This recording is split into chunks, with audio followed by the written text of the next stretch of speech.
What is up, players? It is WarbossTae back up in this mug for my day 19 video for the WarbossTae 2016 Painting Challenge.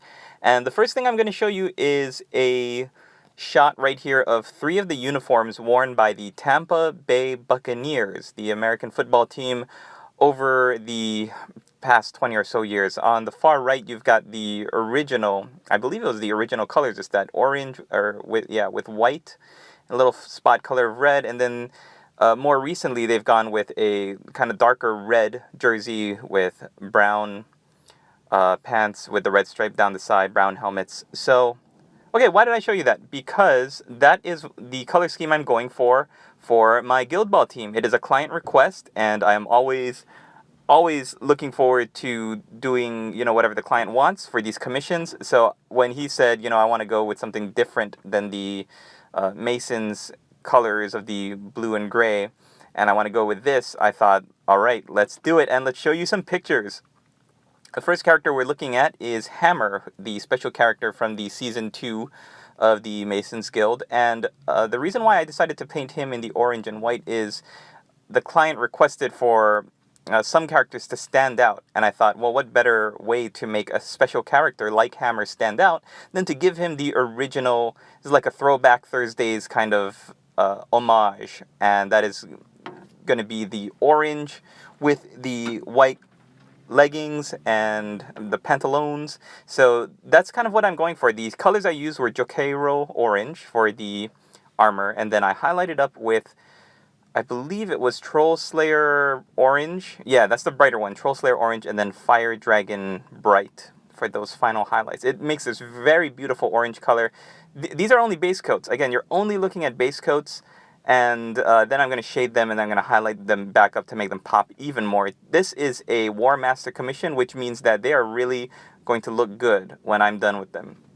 You might remember this lovely lady from the starter kit. She's going to have a white kind of tank top to echo the white jerseys that they had kind of in the middle of that first picture that I showed you.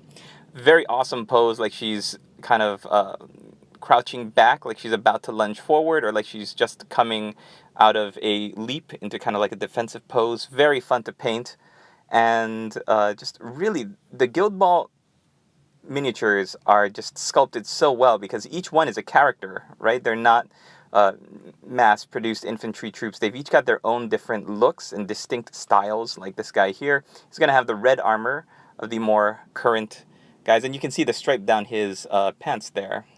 I don't know, pants? Leggings? What do football players call it? I don't watch nearly enough sports.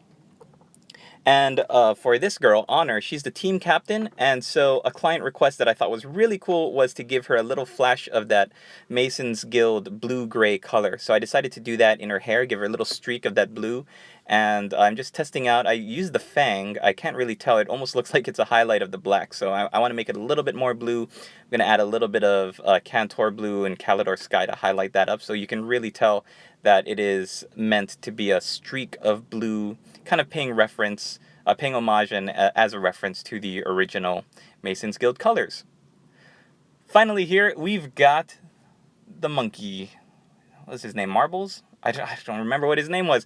He was just so much fun to paint. First, I decided to paint him up like, I wanted to paint him up like Caesar from the Planet of the Apes movies, the remakes ones. Just paint him all black and give him some spots of color. And then my lady boss was like, that's not what a baboon should look like. And then she showed me a picture of those baboons with the red faces, with the blue cheeks. And I thought, oh, Rafiki!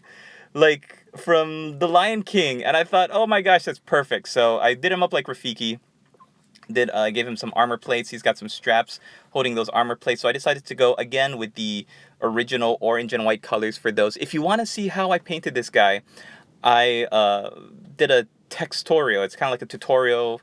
There's no real pictures, but I do describe all of the colors that I use. You basically go through my style of painting, which is base coats and then highlights. I haven't done any shades on him yet, but I think the shades are really going to be more glazes to tie the colors in together, and then I'm just going to reapply the highlights to give them a very, very clean look. So check it out. It's on my Patreon. It's free. Anybody can look at it. You don't have to be a paid patron, but if you do feel like supporting me that way, then that would be terrific. I'm always happy to get new patrons over there. This, you might remember, is the awesome objective marker, goal marker thing. I am writing goals on the left of that paper and kills on the right. I'm going to be using my .005 micron pen for that. This is so much fun to paint, doing the orange cloth in the back, but the more recent red for the jersey, the brown for the helmet, just like the Tampa Bay Buccaneers have the brown helmets.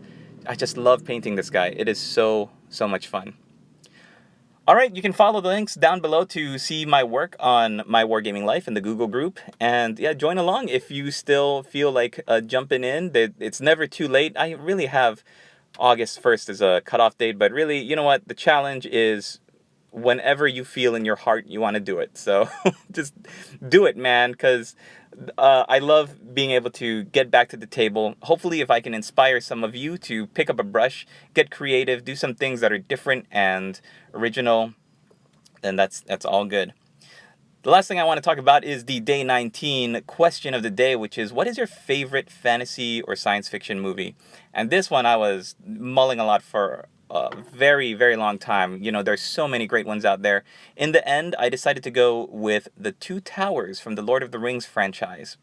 And the reason why I chose this over Fellowship, which was my original choice, was that the scope is so much bigger, but it doesn't get super duper crazy like in Return of the King, where the characters get swept up in the events. Kind of the events are happening and the characters become, you know, just like little footnotes to the huge events that are going on. In this one, you still get a sense of the characters driving the action forward, and you really follow the characters as they're going through the events, and I think that makes it more interesting for me.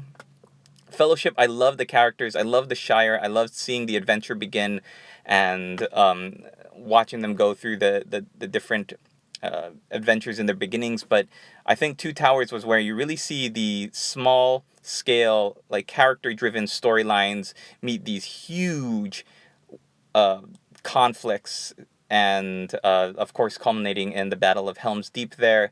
It was just, I remember sitting in the theater the first time and watching that part where they're waiting with the elves and the humans are just waiting and the rain is pouring and they're just looking at the endless hordes of baddies in front of them, and it was just so like breathtaking to me as a moviegoer and someone who appreciates film and someone who grew up with, you know, Lord of the Rings, reading these books, and just seeing it on screen for the first time was just mind-blowing. So I think that is why Two Towers kind of just narrowly edges out the Fellowship of the Ring.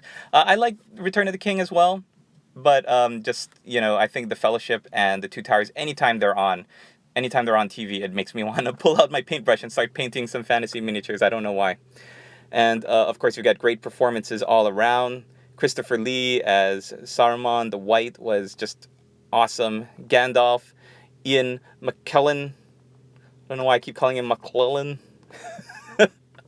And the whole gang. Oh, but I do want to point out one of the reasons why I really think the Two Towers should have been just shown in the entirety, like just throw in all those deleted scenes, because the most important deleted scene that we should have seen, that should have been in the movie, was all of the business with Sean Bean as Boromir that happens before the Fellowship. Like, I don't know why they cut that out. It shows you why Boromir and Faramir are such close brothers. It shows you why they have the relationship they do with their father, and why things kind of happen in the first movie, why his character, Sean Bean, as Boromir, does the things that he does in the first movie, because he loves his country, he loves his family and honor and all that. I don't know why they didn't keep that in the movie. So if you haven't seen the deleted scenes for The Two Towers, you have to check it out. It really ties everything together from the first two movies, and